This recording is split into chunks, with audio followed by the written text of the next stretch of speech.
भीमा कोरेगांव सेना समिति बीदर द्वारा बुधवार 1 जनवरी 2025 बीदर के अंबेडकर सर्कल पर भीमा कोरेगांव सेना समिति बीदर के जिला अध्यक्ष रवि भोसाने के नेतृत्व में भीमा कोरेगांव 207वां विजय उत्सव मनाया गया। इस कार्यक्रम में प्रमुख भाषणकार व कन्नड़ अभिनेता चेतन, अहिंसा, नजमा नजीर, आरबी भास्कर के अलावा पूज्य भंते ज्ञान सागर, कपिल गोडबोले, सोमशेखर पाटिल, देवेंद्र कुमार सोनी, पंडित चिद्रे, मोहम्मद रियाज के अलावा भारी संख्या में लोग उपस्थित थे। इस अवसर पर प्रमुख भाषणकार व कन्नड़ अभिनेता चेतन, अहिंसा और नजमा नजीर के अलावा अन्य ने संबोधित किया। केपी न्यूज के कैमरामैन पप्पू राज का कवरेज। उत्तम समाज ಅಂದ್ರೆ ನಾವೆಲ್ಲ ಒಂದು ಕಡೆ ಮಂಗಳಾಯ ಎಂದು ಚಂದ್ರಾಯ ಹೋಗಿದ ತಕ್ಷಣ ಉತ್ತಮ ಸಮಾಜ ನಾವೆಲ್ಲ ಒಂದು ಕಡೆ ಬುಲೆಟ್ ಟ್ರೈನ್ ಕಟ್ಟಾಗ ನಾವು ಉತ್ತಮ ಸಮಾಜ ಆಗಲ್ಲ. ಉತ್ತಮ ಸಮಾಜ ಅಂದ್ರೆ ಯಾವುದು? ಸಮ ಸಮಾಜ, ಸಮಾನತೆಯ ಸಮಾಜ. ಆ ಸಮಾನತೆಯ ಸಮಾಜನೇ ನಮ್ಮ ಸಂವಿಧಾನದ ಪೀಠಿಕೆಯಲ್ಲಿರೋದು. ಅದೇ ಬುದ್ಧ, ಬಸವ, ಅಂಬೇಡ್ಕರ್, ಪೆರಿಯಾರ್, ಪುಲೆ, ಕುವೆಂಪು ಅವರ ಕನಸು. ಸೊ ಆ ನಿಟ್ಟಿನಲ್ಲಿ ಆ ಸಮ ಸಮಾಜದ ಯೋಧರಾಗಿ, ಅಹಿಂಸಾತ್ಮಕವಾದ ಯೋಧರಾಗಿ ಈ ತಂಡದವರು, ಈ ಒಂದು ಆಯೋಜನೆ ಮಾಡೋರೆಲ್ಲರೂ ಇದ್ದಾರೆ. ನಾವೆಲ್ಲರ ಜೊತೆಗೆ ಸೇರಿ ನಮ್ಮ ಮುಂದಿನ ಪೀಳಿಗೆಗೆ ಒಂದು ಆ ಸಮಾಜದ ಹಾದಿನಲ್ಲಿ ನಾವೆಲ್ಲ ನಡೀಬೇಕು. ಮತ್ತೆ ಮುಖ್ಯವಾಗಿ ಬೀದರ್ ಅಂದಾಗ ಇಲ್ಲಿ ಬಹಳ ವಿಶೇಷವಾದ ಇತಿಹಾಸ ಇರೋ ಭಾಗ.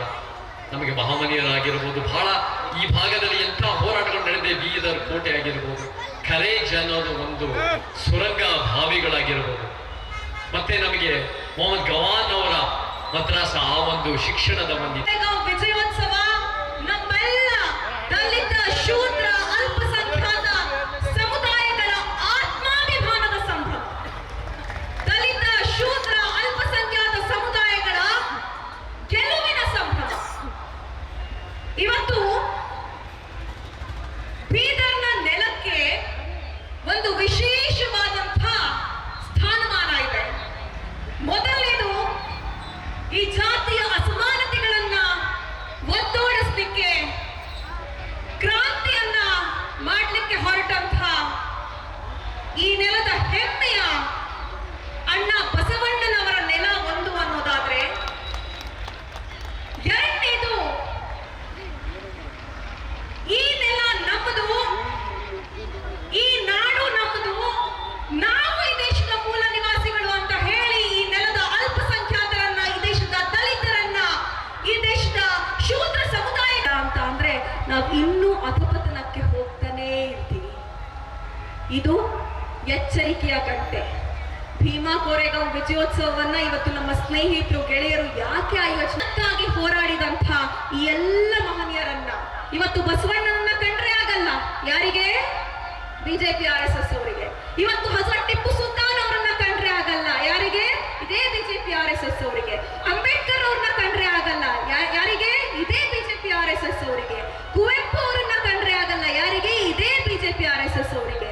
ಬುದ್ಧನನ್ನ ಕಂಡ್ರೆ ಆಗಲ್ಲ. ಯಾರಿಗೆ? ಈ ದೇಶದ ಮೂಲ ನಿವಾಸಿಗಳು ನಾವು ಅನ್ನುವಂತ ಒಂದು ಪ್ರಜ್ಞೆಯನ್ನ ಸದಾ ಕಾಲ ನಮ್ಮೊಳಗಡೆ ಜಾಗರೂಕರಾಗಿ ಇಟ್ಕೊಳ್ಳೋಣ ಅಂತ ಹೇಳ್ತಾ ನನ್ನ ಮಾತುಗಳನ್ನ ಮುಗಿಸ್ತೇನೆ. ಇನ್ಕುಲಾಬ್ ಜಿಂದಾಬಾದ್, ಜೈ ಭೀಮ್.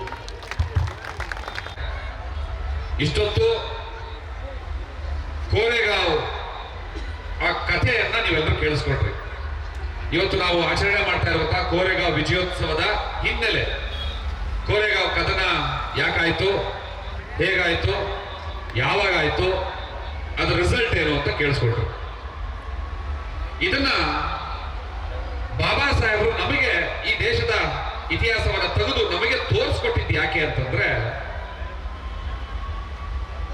ತನ್ನ ಸ್ವಾಭಿಮಾನಕ್ಕೆ ಅಡ್ಡಿಯಾದಾಗ, ತನ್ನ ಗೌರವಕ್ಕೆ ಚ್ಯುತಿ ಬಂದಾಗ, ತನ್ನ ಹಕ್ಕು ಮತ್ತು ಅಧಿಕಾರಗಳನ್ನ ನಿರಾಕರಿಸಲ್ಪಟ್ಟಾಗ ಈ ನೆಲದ ಒಬ್ಬ ವಾರಸುದಾರ ತನ್ನ ಆತ್ಮಾಭಿಮಾನದ ಸಲುವಾಗಿ ಯುದ್ಧವನ್ನ ಘೋಷಣೆ ಮಾಡಿದ, ಗೆದ್ದ ಅನ್ನುವಂತಹ ಇತಿಹಾಸವನ್ನ ನಮಗೆ ತೋರಿಸ್ಕೊಡೋದಕ್ಕೆ, ನಮ್ಮಲ್ಲಿ ಆ ಸ್ವಾಭಿಮಾನದ ಕಿಚ್ಚನ್ನ ಹಚ್ಚೋದಕ್ಕೆ, ಆ ಹೋರಾಟದ ಪ್ರಜ್ಞೆಯನ್ನ ಜಾಗೃತಿಗೊಳಿಸೋದಕ್ಕೆ, ನಮ್ಮ ಹಕ್ಕು, ಅಧಿಕಾರ, ಸ್ವಾಭಿಮಾನಗಳಿಗೆ ಧಕ್ಕೆ ಬಂದಾಗ ಕೈಕಟ್ಟಿ ಕೂರೋದಲ್ಲ, ನಾವು ಬಾಬಾ ಸಾಹೇಬರ ಉದ್ದೇಶಗಳನ್ನ ನಾವು ಈಡೇರಿಸ್ತೀವಿ ಅಂತಂದ್ರೆ ಇದು ಖಂಡಿತವಾದ ಕನಸಿನ ಮಾತು.